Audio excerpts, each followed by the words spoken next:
เวียกงานดังกล่าวได้จัดขึ้นในวันที่ 17 ธันวาคม 2025 ที่เมืองเวียงไซแขวงหัวพันได้จัดงานบุญประเพณีส้นเผาและเทศกาลดอกซากุระประจำปี 2025 ขึ้นอยู่ที่สนามหลวงของเมือง โดยมิทานคำแพงไซสมแพงกรรมการศูนย์กลางผักเจ้าแขวงหัวพันทานพรสุขอินทวงศ์รองเลขาคณะบริหารงานผักแขวงทานนางสวยเพชรท้องสมบัติคณะประจำผักแขวงเลขาคณะบริหารงานผักเมืองเวียงไซมีทั้งบรรดาทานการน้ำของแขวงแผนกการกลุ่มกองการน้ำของเมืองพนักงานรัฐกรและประชาชนบรรดาเผ่าอ้อมข้างเมืองเวียงไซเข้าร่วมกันอย่างคึกคืนในพิธีทานนางสวยเพชรท้องสมบัติเลขาคณะบริหารงานผักเมืองเวียงไซก็ได้กล่าวเปิดพิธีอย่างเป็นทางการว่าการจัดงานบุญประเพณีส้นเผาเทศกาลดอกซากุระประจำปี 2025 ปีนี้สุดที่มีเนื้อในมีความสำคัญอย่างลึกซึ้งเพราะเป็นการสร้างขบวนการเพื่อคำนับรับต้อนวันบุญสำคัญต่างๆของผักของชาติให้มีบรรยากาศคึกคืนม่วนซื่นทั้งเป็นการอนุรักษ์ส่งเสริมวัฒนธรรมฮีตของประเพณีอันดีงามของชาติของแต่ละเผ่าให้มีความยืนยงพร้อมนั้นยังเป็นการเต้าโฮมความสามัคคีบรรดาเผ่าในทั่วเมืองให้มีความนักแน่นเข้มแข็งทั้งเป็นการส่งเสริมเวียกงานท่องเที่ยวอยู่ที่เมืองเวียงไซให้กว้างขวางดึงดูดนักท่องเที่ยวทั้งภายในและต่างประเทศเข้ามาเที่ยวชมตามสถานที่ท่องเที่ยวอยู่ที่เมืองเวียงไซให้นับมือนับหลายขึ้นสร้างเงื่อนไขให้แก่นักธุรกิจพ่อค้าเช้าขายประชาชนบรรดาเผ่าได้มีโอกาสนำเอาสินค้าประเภทต่างๆมาวางแสดงแลกเปลี่ยนสินค้าและก็ซื้อขายเฮ็ดให้เมืองมีรายรับเพิ่มขึ้นเรื่อยๆนั่นเองและงานบุญประเพณีส้นเผาและเทศกาลดอกซากุระประจำปี 2025 อยู่เมืองเวียงไซประกอบด้วยบรรดากิจกรรมการแข่งขันกีฬาพื้นเมืองเป็นต้นก็แมนกีฬาต่อแล่และก็ต่อขางม่งบานทรงยิงสายกีฬายิงหนาเก็กหับสมเบิงเป็นศิลปะวรรณคดีก็คือบทฟ้อนห้องเพลงขับลำท้องถิ่นตีข้องตีกองและกิจกรรมโยนหมักขอนพิธีการสู่ขวัญของหาเผ่าในทั่วเมืองพร้อมนี้ยังจะมีการวางแสดงสินค้าพื้นเมืองนิทรรศการเที่ยวชมดอกซากุระส่วนมิตรภาพลาวญี่ปุ่นเที่ยวชมเขตอนุสรณ์สถานเมืองเวียงไซและสถานที่ท่องเที่ยวต่างๆตื่มอีกและโอกาสดังกล่าวนี้ทานเลขาคณะบริหารงานผักเมืองเวียงไซก็ยังได้เรียกห้องและเชิญชวนมายังบรรดาทานแขกที่มีเกียรตินักธุรกิจพ่อค้าเช้าขายทั้งภายในและจากต่างประเทศพ่อแม่พี่น้องประชาชนบรรดาเผ่าในทั่วเมืองภายในแขวงต่างเมืองและนักท่องเที่ยวทั้งภายในและต่างประเทศจงพร้อมกันประกอบส่วนเขาในการสมเสียสร้างบรรยากาศให้มีความคึกคืนมวลซื่นและรับประกันความสงบปลอดภัยให้แก่งานบุญของเมืองครั้งนี้ด้วยในพิธีอันสง่าราศีนี้ท่านคำแพงไซสมแพงกรรมการศูนย์กลางภาคเจ้าแขวงหัวพันก็ได้ผ่านสารอวยพรโดยท่านก็ได้แสดงความย่องยองสมเสยต่อบรรดาผลงานที่คณะพรรคอำนาจการปกครองและประชาชนบรรดาเผ่าทั่วเมืองเวียงไซญาติมาได้ในระยะผ่านมาพร้อมทั้งเรียกร้องให้แก่ทุกภาคส่วนสืบต่อสร้างผลงานให้ยิ่งใหญ่ขึ้นไปเรื่อยๆโดยเฉพาะเป็นการรับประกันทางด้านการเมืองความสงบสุขทั่วปวงชนความสามัคคีบรรดาเผ่าพร้อมกันปกปักรักษาวัฒนธรรมฮีตของประเพณีอันดีงามของชาติก็คือของเมืองของเผ่าไว้ให้ยืนยงเคียงคู่กับชาวเมืองเวียงไซดินแดนแห่งประวัติศาสตร์ไว้ตลอดกาลนานเพื่อพร้อมกันสร้างสาพัฒนาเมืองเวียงไซให้ได้รับการพัฒนาก้าวขึ้นไปอย่างบ่หยุดยั้งและก็บุญประเพณีส้นเผาและเทศกาลดอกซากุระประจำปี 2025 อยู่ที่เมืองเวียงไซได้แสดงให้เห็นถึงความสามัคคีปองดองของประชาชนบรรดาเผ่าทั้งเป็นการส่งเสริมการค้าภายในประชาสัมพันธ์ดึงดูดนักท่องเที่ยวทั้งภายในและต่างประเทศเข้ามาเที่ยวชมเมืองเวียงไซให้หลายขึ้นและงานดังกล่าวนี้นะคะผู้ชมจะได้มีการจัดขึ้น3วันนั่นเองเริ่มต้นก็คือเริ่มต้นในวันที่17จนไปถึงวันที่19ธันวาคม2025นี้ก็จะได้มีการปิดลงนั่นเองและนี่ก็ถือได้ว่าเป็นภาพบรรยากาศสำหรับมือเปิดงานอย่างเป็นทางการก็คือมือทำอิฐนั่นเองและนี่ก็ถือได้ว่าเป็นทั้งภาพบรรยากาศและข้อมูลเนื้อในข่าวสารครั้งนี้ที่ได้นำมารายงานทั้งหมดก็ต้องขอบใจทั้งภาพและข่าวครั้งนี้จากไอแก้ว สำหรับพิธีดังกล่าวได้จัดขึ้นในวันที่ 19 ธันวาคม 2025 ที่ผ่านมาที่สวนมิตรภาพหัวพันแทงหัวเมืองซ้ำเหนือแขวงหัวพันได้มีพิธีเปิดนำไส้อนุสรณ์สถานและหอมูลเสื้อทานพลเอกศรีสวัสดิ์แก้วบุญพันธ์โดยให้เกียรติเข้าร่วมของทานเฉลิมไซกรมสิทธิ์ห้องนายกรัฐมนตรี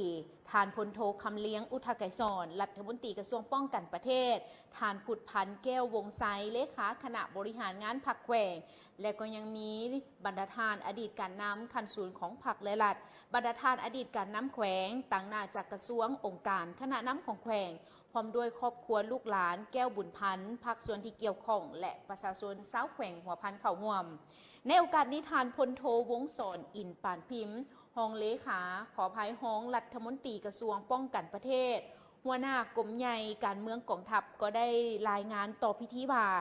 โครงการก่อสร้างอนุสรณ์สถานรูปปั้นและหอมูลเสื้อฐานพลเอกศรีสวัสดิ์แก้วบุญพันธ์แม่นโครงการหนึ่งที่มีความสำคัญทางด้านประวัติศาสตร์และยุคสมัยตั้งอยู่เทศบาลแขวงหัวพันเขตที่มั่นของการปฏิวัติลาวดินแดนวิลสนที่ประชาชนมีมูลเสื้อต่อสู่อันพิละอาหารดุมันและสมัคคี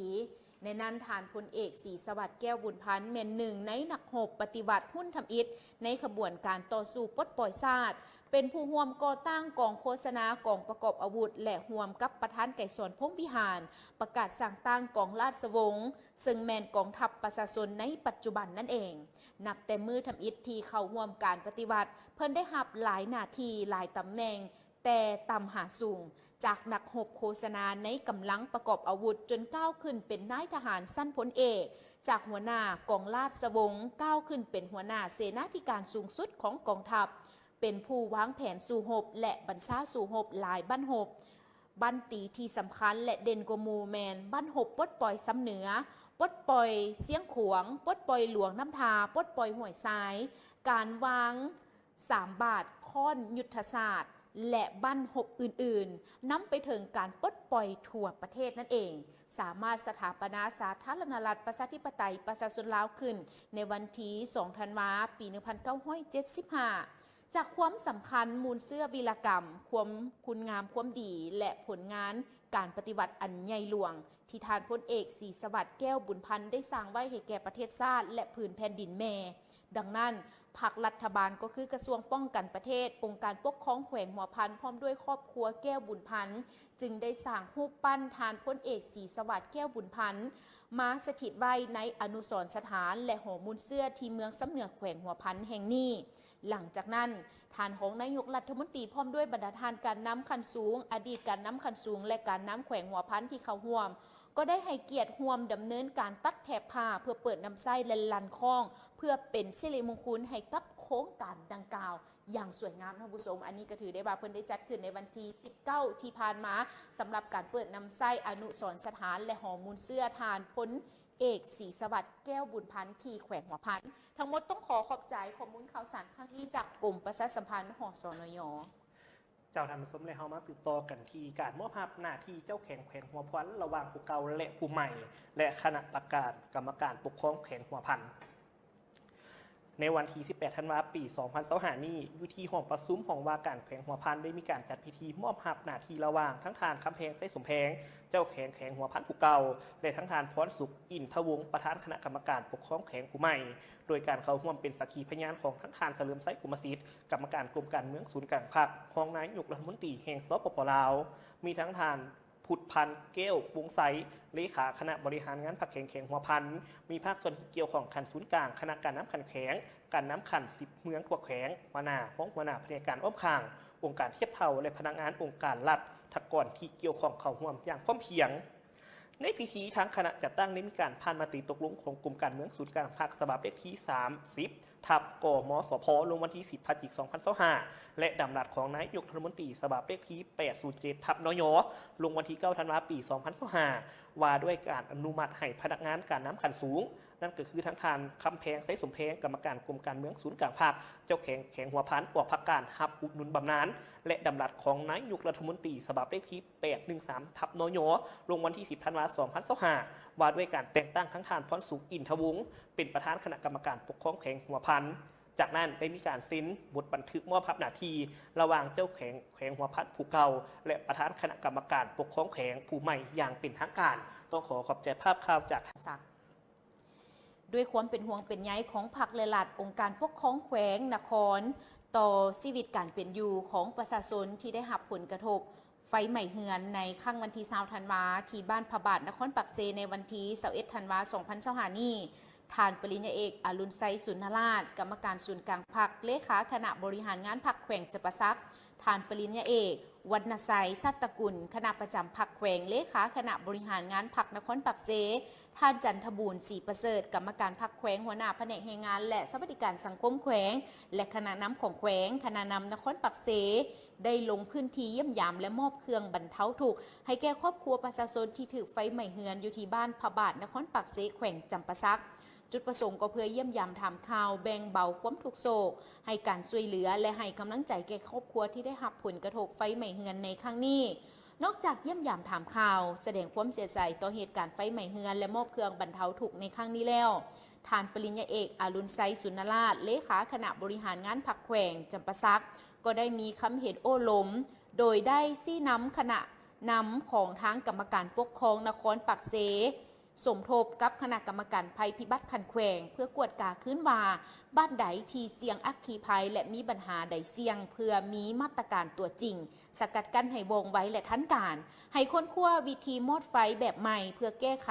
ขันเบื้องต้นเป็นต้นก็คือสร้างจุดน้ำมอดไฟสุกเสริญแบบซุมซนให้เพิ่มขึ้นเพื่อสนองน้ำให้เพียงพอและวงไว้ในกรณีไฟใหม่จากนี้ก็ค้นคว้าสร้างกองอาสาสมัครมอดไฟตามชุมชนเพื่อแก้ไขปัญหาส่วยผักและลัดในกรณีไฟใหม่สุกเสริญและเหตุการณ์สุกเสริญอื่นๆภายหลังที่มีคำเห็นโอ้ล้มทานเลขาคณะบริหารงานพรรคแขวงก็ได้มอบการช่วยเหลือแก่ครอบครัวประชาชนไฟไหม้เฮือนจำนวน8หลังคาเฮือนมีไฟไหม้เสียหายทั้งหมดนักกว่าหมู่เป็น6หลังเสียหายส่วนหนึ่งแมนมี2หลังมูลค่าเสียหายแมน7ตื้อกว่ากีบสำหรับการช่วยเหลือเบื้องต้นแมนมีเงินครอบครัวละ5 ล้านกีบสังกะสีครอบครัวละ50แผ่นข้าวสารครอบครัวละ180กิโลมุ้งเต้นศาสตร์และเครื่องไส้จำเป็นอีกจำนวนหนึ่งรวมมูลค่าแมน116 ล้านกว่ากีบโอกาสดังกล่าวที่ได้รับการช่วยเหลือบรรเทาทุกข์จากทางการน้ำแขวงนครปักเซในครั้งนี้ต่างหน้าครอบครัวแม่เฒ่าคำแปงแดงกายหยะพิจิตรที่ได้รับผลกระทบไฟไหม้เฮือนก็ได้แสดงความรู้บุญคุณและขอบใจอย่างสูงต่อการนำพรรคและรัฐและแขวงที่นครที่มีความเป็นห่วงเป็นใยและให้การช่วยเหลือแก่ประชาชนตลอดมา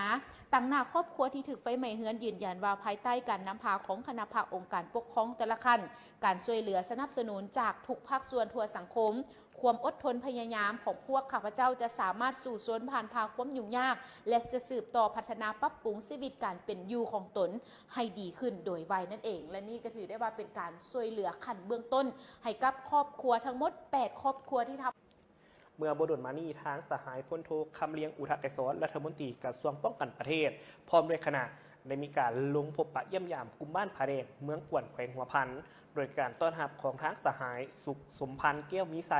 เลขาพรรคเมืองกวนแขวงหัวพันมีบรรดาการจัดตั้งบ้านพร้อมด้วยภาคส่วนที่เกี่ยวข้องและพ่อแม่ประชาชนน้องน้อยนักเรียนกลุ่มบ้านผาแดงให้เหตุการต้อนรับการลงพบปะเยี่ยมยามในครั้งนี้เพื่อเป็นการถามข่าวชีวิตการเป็นอยู่พร้อมด้วยความเป็นห่วงเป็นใยต่อการพัฒนาและทั้งการเป็นการเก็บกำสภาพพื้นฐานคุกลางทางด้านของยุ่งยากเป็นต้นเมนเส้นทางหัวทางของการสุกยุ่งการทำเฮียนของน้องนักเรียนปลุกระดมการผลิตให้ชีวิตพ่อแม่ประชาชนอยู่ดีกินดีขึ้นและมั่นคงต่อต้านปรากฏการณ์ย่อท้อของกลุ่มคนบ่หวังดีที่อาจเกิดขึ้นโอกาสนี้สหายพลโทคำเลียงอุทกไกรสอนยังได้มีการที่ข้องมายังอำนาจการปกครองของบ้านพ่อแม่ประชาชนภายในบ้านจงเสื่อมมั่นเสื่อใจหับหู้เสื่อมซึมและเข้าใจต่อการพัฒนาอำนาจการปกครองของกลุ่มบ้านต้องเต้าหูมความสามัคคีภายในบ้านของประชาชนของตนเองเฮ็ดให้ประชาชนเข้าใจพรรครัฐมีความเป็นห่วงเป็นใยอยากให้มีการพัฒนาอย่างทั่วถึงทุกท้องถิ่นหากฐานเพื่อแนะใส่ชีวิตการเป็นอยู่ของประชาชนให้ดีขึ้นและน้องน้อยได้รับการศึกษาที่ดีขึ้นพร้อมทั้งเอาใจใส่เป็นหูเป็นตาช่วยกันต้านปรากฏการณ์ทุกการย่อท้อหับประกันได้ถึงความสงบปลอดภัยในโอกาสนี้ การเยี่ยมยามถามข่าวกลุ่มบ้านผาแดงในครั้งนี้กระทรวงป้องกันประเทศยังได้มีการมอบเครื่องอุปโภคบริโภคและเสื้อกันหนาวจำนวน100 ผืนผ้าห่ม100 ผืนและของใช้จำนวน1มูลค่าอยู่ที่45 ล้านกว่ากีบให้กับพ่อแม่ประชาชนและน้องน้อยนักเรียนตื่มอีกด้วยต้องขอบใจภาพข่าวจากงานดังกล่าวทานคำสิงไซวงศาผู้อำนวยการโรงเรียนปฐมสมบูรณ์บ้านปะแลงเหนือเมืองทาแต่งแขวงเซกองได้ให้สัมภาษณ์ต่อสื่อมวลชนอยู่ที่โรงเรียนดังกล่าวเมื่อบ่ดนที่ผ่านมาว่าโรงเรียนแห่งนี้เป็นหนึ่งในโรงเรียนที่ได้รับทุนการช่วยเหลือจากทางองค์การอาหารโลกหรือ WFP นับตั้งแต่ศกปี 2008 ถึงปี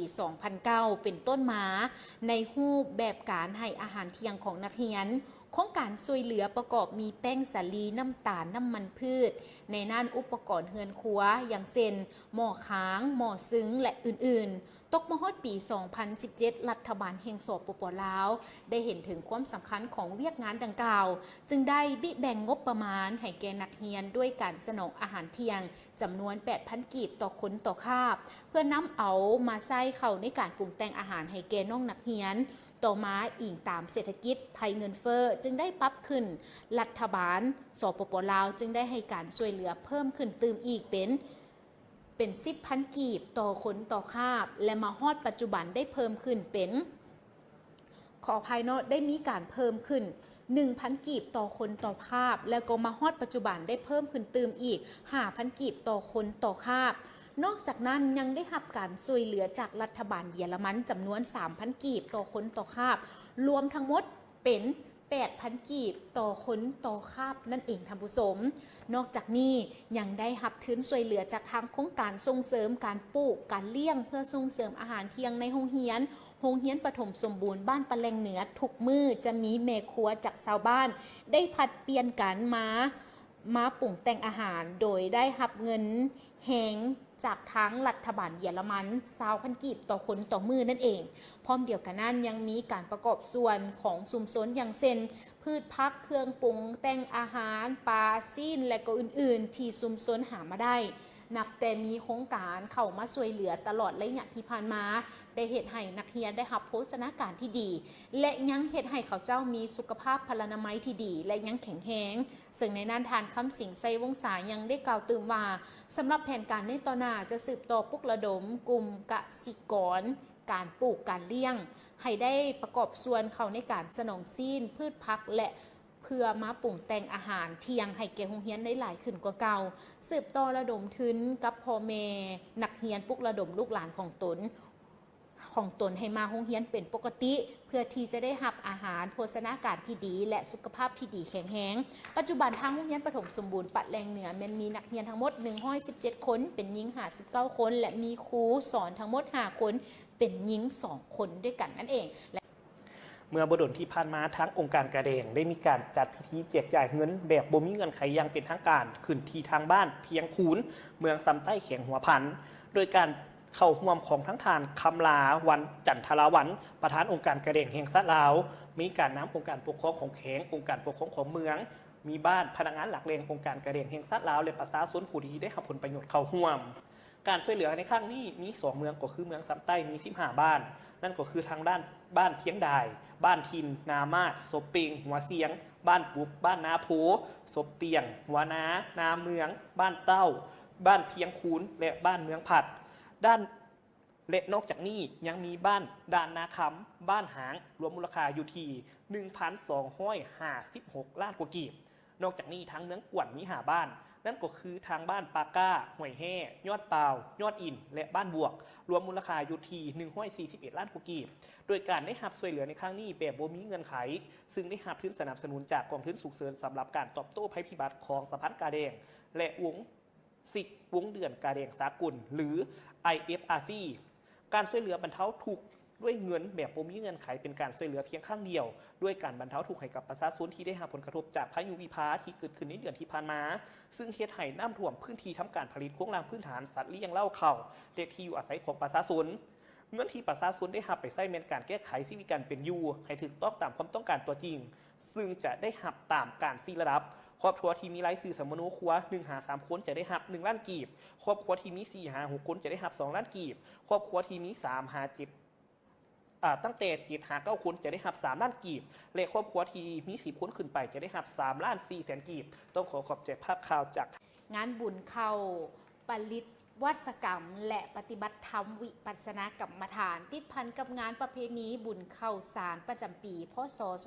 2568 ขององค์การพุทธศาสนาสัมพันธ์ลาวเมืองสนะสมบูรณ์ได้สำเร็จอย่างจบงามในวันที่21 ธันวาคม 2025 ที่วัดหวงของเมือง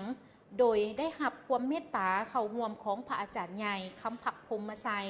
กรรมการองค์การพุทธศาสนาสัมพันธ์ลาวแขวงประธานองค์การพุทธศาสนาสัมพันธ์ลาวเมืองสนะสมบูรณ์มีห้องประธานองค์การพุทธศาสนาสัมพันธ์ลาวเมืองคณะประจำองค์การพุทธศาสนาสัมพันธ์ลาวเมืองตลอดฮอดพระสงฆ์สมณเณรแต่ละหัววัดทั่วภายในเมือง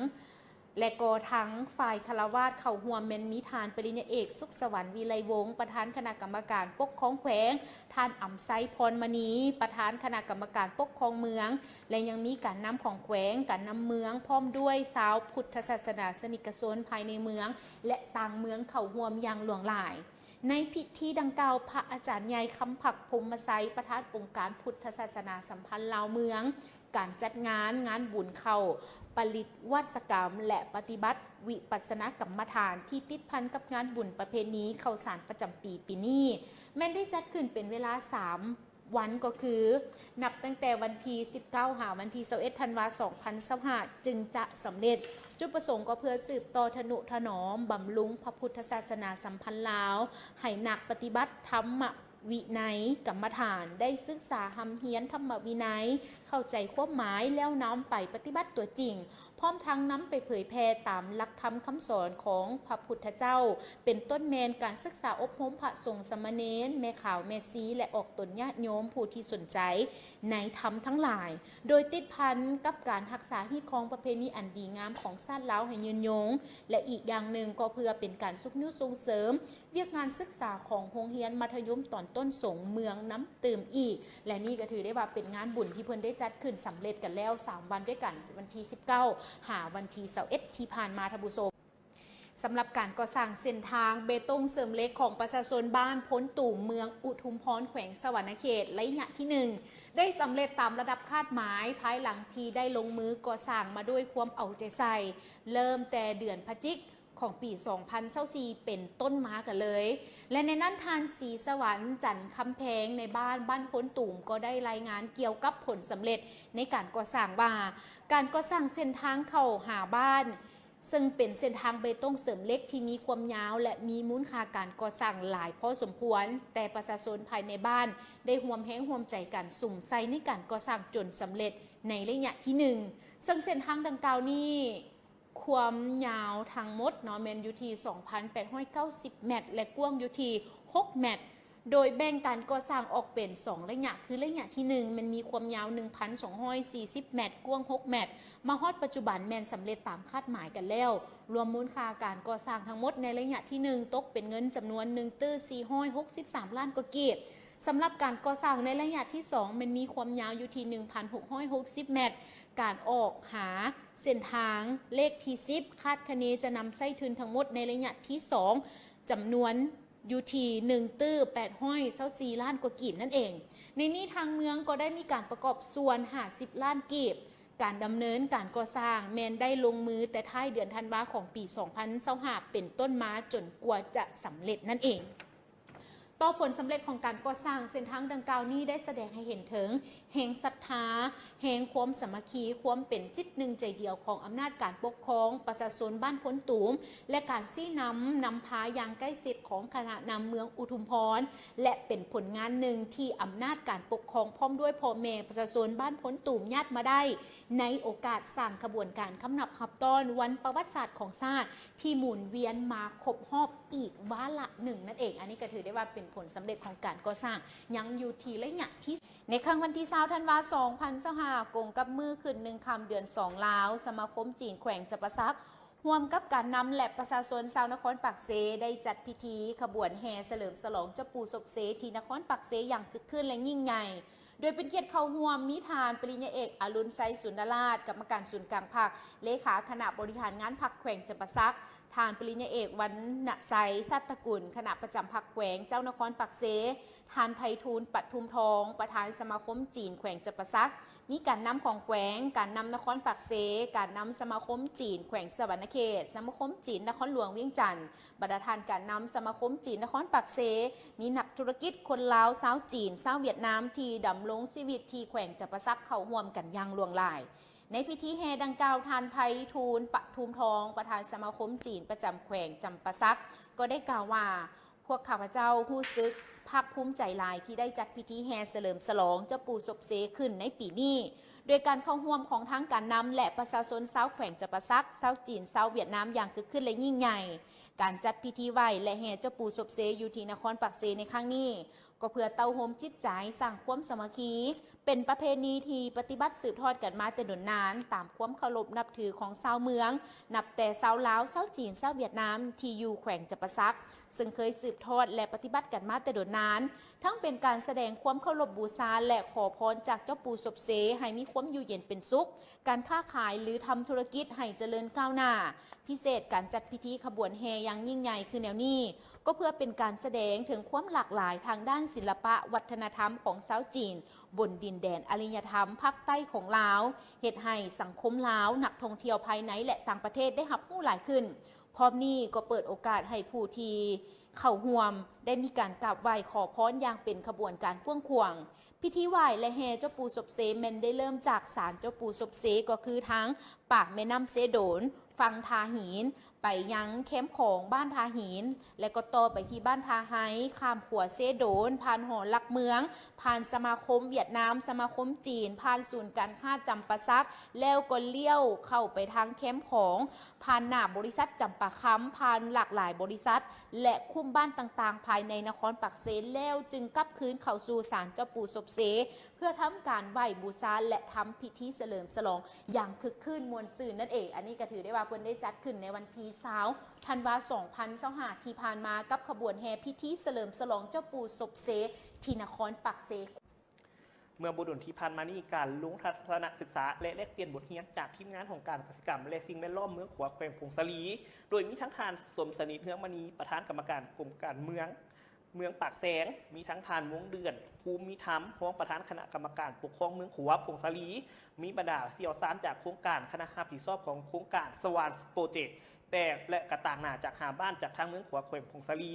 และทีมงานจากโครงการกสิกรรมและสิ่งแวดล้อมเมืองปากแสงได้มีการลงไปทัศนศึกษานำครอบครัวตัวอย่างซุ้มศูนย์ของทางเมืองปากแสงในการได้รับการสนับสนุนจากโครงการสวรรค์โปรเจกต์โดยการลงทัศนศึกษาในครั้งนี้แม่นกลุ่มครอบครัวแบบอย่างได้มีการรายงานการจัดตั้งปฏิบัติการปลูกการเลี้ยงในระยะเบื้องต้นแม่นการปลูกแบบธรรมชาติการเคลื่อนไหวทัศนะมีบ้านหากฮีดนาโพ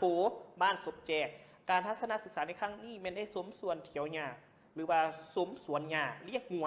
และเลี้ยงหัวทอมอยู่ที่ทางบ้านหาดลีดผลิตทานชีวภาพเพื่อการเกษตรและการนำไส้หลากหลายมีการเลี้ยงหัวทอมทางด้านกสิกรรมอินทรีย์และกสิกรรมแบบยืนยงและนอกจากนี้ยังได้มีการเที่ยวซุ้มเฮือนโฮมและต้นไม้ไหหมากของประชาชนอยู่บ้านนาโพและบ้านสุบแจกได้เข้าร่วมโครงการดังกล่าวนับตั้งแต่ปี 2024-2025 เป็นต้นมาซึ่งกิจกรรมภายใต้โครงการสวรรค์โปรเจกต์ได้มีการช่วยเหลือทางด้านการพัฒนาทางด้านกสิกรรมในการเอาเซียวซานเข้ามาฝึกอบรมและสนับสนุนเครื่องมือให้แก่บรรดาสมาชิกภายในกลุ่มบ้านในการเลี้ยงของพ่อแม่ประชาชนใน3บ้านและหาครอบครัวโดยเห็นการปฏิบัติของชาวบ้าน3บ้านภายในเมืองปากแสง 1. แม่นมีการทัศนะน้ำกลุ่มบ้านเลี้ยงงัวหรือเลี้ยงทอมงัว 2. แม่นกลุ่มบ้านปลูกผักและเฮือนโฮมและหมักไม้ไหหมากซึ่งเป็นกิจกรรมภายใต้โครงการสวรรค์โปรเจกต์ได้มีการช่วยเหลือทางด้านการพัฒนาทางด้านกสิกรรมเซียวซานที่เข้ามาฝึกอบรมสนับสนุนเครื่องมือให้แก่บรรดาสมาชิกในการค้นคว้าและมีการลงทัศนศึกษาเพื่อเป็นการแลกเปลี่ยนความรู้ทางด้านการปลูกและการเลี้ยงของชาวเกษตรกรได้นำพาผู้เข้าร่วมจำนวน12ทานของทางเมืองขวแขวงพงศลีและภายหลังได้มีการแลกเปลี่ยนความรู้และการลงทัศนศึกษาจากบรรดาผู้เข้าร่วมโดยเฉพาะครูร่วมงานของโครงการและคณะบ้านสามารถเห็นได้ว่าสามารถรับรู้และเข้าใจได้อย่างลึกซึ้งถึงจุดเด่นและบทเรียนอันใหม่เ เป็นต้นแบบการปรับตัวทางด้านการผลิตการปลูกฝังให้มีความยืนยงและองค์การปกครองท้องถิ่นเป็นแบบอย่างและประโยชน์สูงสุดต่อชุมชนเพื่อพัฒนาขยายเข้าไปนำไส้ในต่อหน้าให้ยืนยง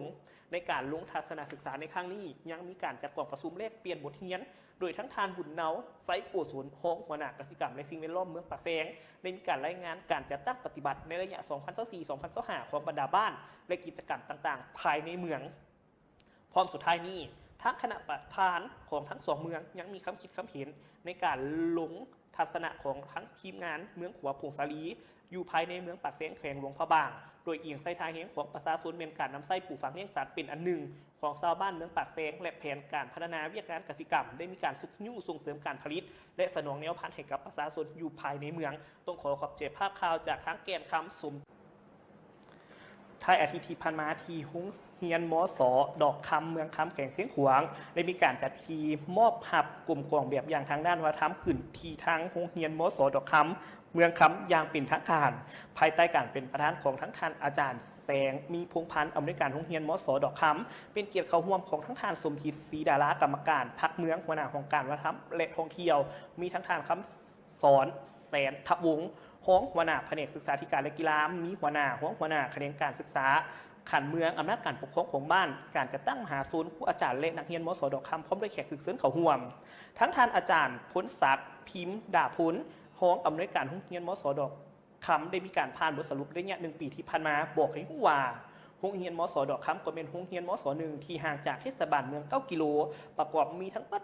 3.53 ตารางเมตรมี4หัวหน่วยก็คือหน่วยงานวิชาการหน่วยงานบริหารหน่วยงานคุ้มครองนักเรียนและหน่วยงานเทคโนโลยีข้อมูลข่าวสารมีอาคารถาวรกึ่งถาวร4 หลังมี27ห้องเรียนมีครูอาจารย์ทั้งหมด31 คนในขอบเขตบริการทั้งหมด8 หมู่บ้านมีนักเรียนทั้งหมด285 คนภายในโรงเรียนยังถือเอาเวียกงานแนวคิดนิติกรรมต่างๆของรัฐลงศึกษาอบรมเผยแพร่ให้ทันแถวครูอาจารย์และนักเรียนมีคุณค่าทางการเมืองอย่างหนักแน่นมีคุณสมบัติกิริยามารยาทนอกจากสุภาพและปฏิบัติตามระเบียบทางโรงเรียนบางออกอย่างเข้มงวดซึ่งมันแสดงออกให้เห็นเป็นรูปธรรมเป็นต้นแบบการแบ่งวิชาสอนให้แก่ครูอาจารย์อย่างชัดเจนส่งนักเรียนเข้าสอบเสียงอยู่ขันเมืองได้1 ครั้ง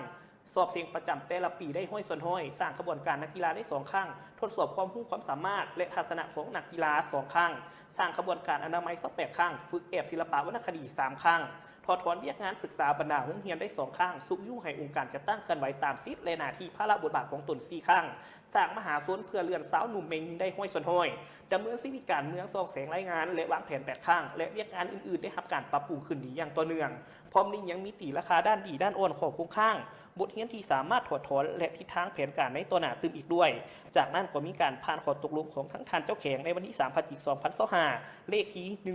1158ว่าด้วยการหาพ้องเอากลุ่มกองของทางมสดคำเมืองคำแขวงเสียงขวางเป็นกลุ่มกองแบบอย่างทางด้านวัฒนธรรมโดยเป็นเกียรติเข้ามอบโดยทั้งทานนางไพวันธิระวงศ์หัวหน้าแขนงวัฒนธรรมแผนกวัฒนธรรมในการท่องเที่ยวแขวงเสียงขวางต้องขอขอบใจภาพข่าว